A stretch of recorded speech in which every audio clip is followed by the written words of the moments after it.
Bismillahirrahmanirrahim. Assalamualaikum warahmatullahi wabarakatuh. Selamat pagi teman-temanku di kelas 10 TKR 1, 2, dan 3. Alhamdulillah kita dapat berjumpa kembali untuk melaksanakan KPM daring yang pada kesempatan yang baik ini kita akan melanjutkan pembahasan dari bab 1 kemarin. Kalau yang kemarin kita sudah membahas terkait dengan pengertian dan unsur, maka di materi kali ini kita akan membahas tentang medium, bahan, dan teknik dalam berkarya seni rupa, khususnya yang 2 dimensi itu. Nah, kita langsung saja ya. Nah, medium, bahan, dan teknik itu. Bahan berkarya seni rupa itu pengertiannya adalah material habis pakai yang digunakan untuk mewujudkan karya seni tersebut. Itu yang dimaksud dengan bahan dalam berkarya seni rupa.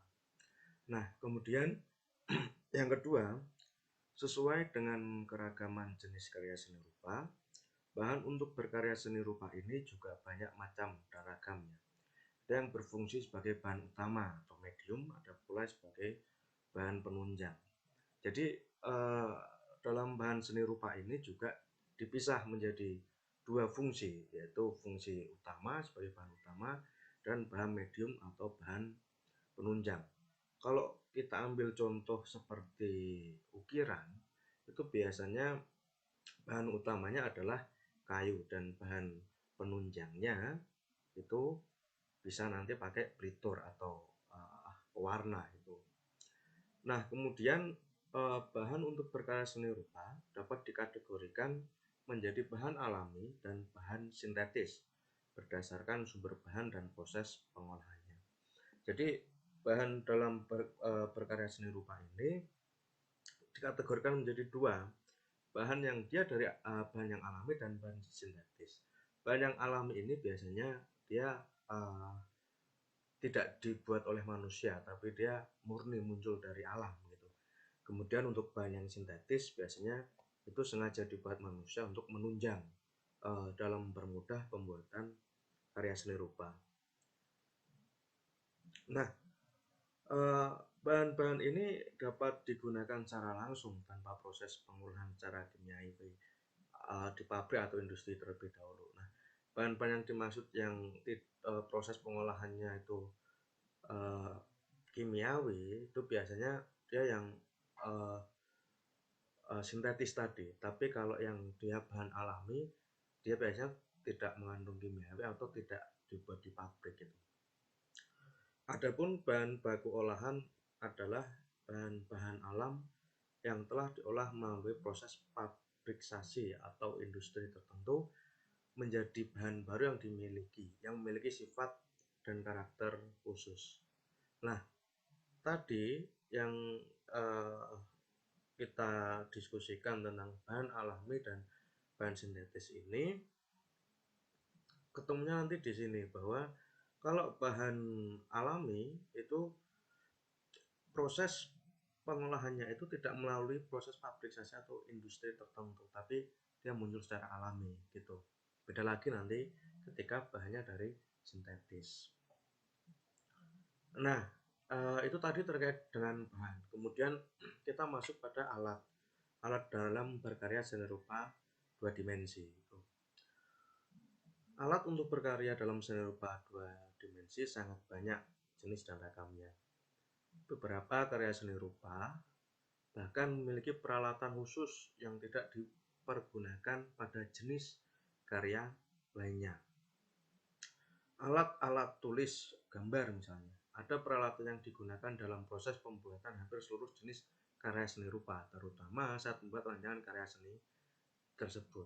Nah, memang dalam karya seni rupa itu ada peralatan khusus yang biasanya tidak dipergunakan untuk semua proses dalam pembuatan karya seni rupa. Misal alat buat membatik. Kalau teman-teman pahami alat untuk membatik yang biasanya dibuat batik gini itu merupakan salah satu contoh alat khusus yang biasanya digunakan dalam karya karya membatik itu, dan itu tidak bisa digunakan pada sembarangan jenis karya yang lainnya gitu. Nah, alat-alat bantu lainnya yaitu alat-alat yang peruntukannya tidak secara khusus untuk kegiatan berkarya seni rupa, tapi sangat diperlukan dalam kegiatan berkarya seni rupa, seperti alat pemotong atau pisau gunting, alat pengering, alat pengukur, dan sebagainya. Alat-alat ini hanya bersifat penunjang untuk memudah melancarkan pembuatan karya. Jadi kalau ini dalam gambar ini bisa kita sebut sebagai dia adalah alat alat-alat bantu dalam karya seni rupa, dalam berkarya seni rupa. Uh, ini kita lihat ada kuas, ada cat, kemudian ada apa ini seperti buat pengukir itu. Ini adalah contoh dari alat-alat bantu dalam karya seni rupa. Lalu bisa alat-alat yang lainnya ada atau tidak? Ada. Banyak sekali alat-alat yang nanti kalian bisa ekspor lagi yang ada di sekitar kalian gitu. Nah, kemudian ini teknik dalam berkarya seni rupa. Dalam membuat karya seni rupa murni atau gerakan dibutuhkan keterampilan teknis dalam menggunakan alat dan mengolah bahan untuk mewujudkan objek pada bidang garap. Jadi tidak semua orang bisa kemudian membuat suatu karya seni rupa, apalagi kalau itu karya seni rupa terapan gitu. Dibutuhkan keterampilan khusus, keterampilan yang mumpuni agar karya seni itu bisa dimanfaatkan oleh orang banyak. Sebagai contoh, untuk mewujudkan sebuah objek dalam karya lukis, seorang perupa atau seniman dituntut menguasai keterampilan teknis dalam menggunakan alat kuas dan menggunakan bahan cat pada kanvas atau medium. Seorang pematung dituntut untuk menguasai keterampilan teknis menggunakan alat pemahat dan mengolah bahan kayu untuk mewujudkan karya seni patung. Jadi sekali lagi, tidak semua orang bisa kemudian membuat karya seni rupa yang terapan gitu. Di sini pun seorang pematung dia harus memiliki keterampilan khusus dalam menggunakan alat untuk memahat gitu. Kemudian untuk mengolah kayunya juga. Nah, karya seni rupa ada dua. Karya seni rupa ada juga yang dinamai berdasarkan teknik utama dalam pembuatannya. Seni kriya batik misalnya menunjukkan jenis karya seni rupa yang bisa dibuat dengan teknik membatik. Begitu pula dengan seni kriya anyam untuk menamai jenis karya seni rupa yang dibuat dengan teknik menganyam. Nah, ini adalah contoh dari teknik dalam berkarya seni rupa. Ini adalah contoh teknik membatik. Kemudian ini adalah contoh teknik dalam menganyam.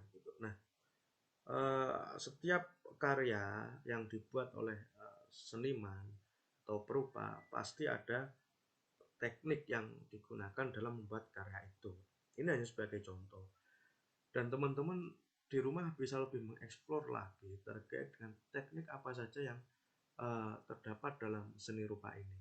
Sehingga diharapkan nanti ketika materi di bab 1 tentang berkarya seni rupa ini selesai, teman-teman setidaknya bisa membuat satu buah produk karya seni rupa. Nah, itu nanti yang akan menjadi tugas teman-teman di pertemuan berikutnya. Insya Allah minggu depan di pertemuan berikutnya akan ada tugas terkait dengan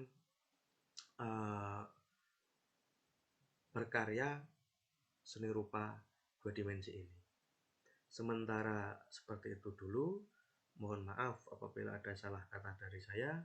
Jazakumullah khairan katsira. Wabillahi taufiq wal hidayah. Assalamualaikum warahmatullahi wabarakatuh.